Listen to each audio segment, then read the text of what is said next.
আজকে আমরা আপনাদের জানাবো কিভাবে পেঁয়াজের থেকে পেঁয়াজের বীজ তৈরি করতে হয়। তো আসসালামু আলাইকুম।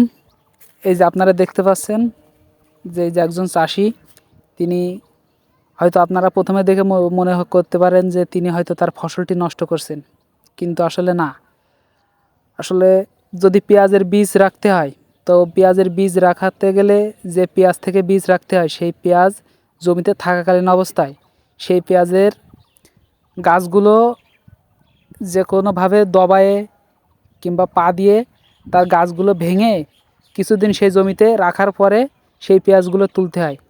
তা না হলে সেই পেঁয়াজ থেকে বীজ হয় না। আমাদের গ্রামে এই পদ্ধতিতে আপনার পেঁয়াজের বীজ তৈরি হয়ে থাকে। পেঁয়াজের বীজ বপন করার পর সেইখান থেকে যে পেঁয়াজগুলো হয়ে থাকে, সেই পেঁয়াজগুলো জমিতে থাকাকালীন অবস্থায় সেই পেঁয়াজের গাছগুলো পা দিয়ে দবায়ে কিংবা অন্য কোনো মাধ্যম দিয়ে, সেগুলো হয়তো বাসই দিয়ে ভেঙে দেওয়ার পরে সেই পেঁয়াজের চারাগুলো কিছুদিন পর, সেই পেঁয়াজ গাছগুলো কিছুদিন পর সেই জমি থেকে উঠিয়ে আনা হয় সেই গাছগুলো শুকিয়ে যাওয়ার পরে।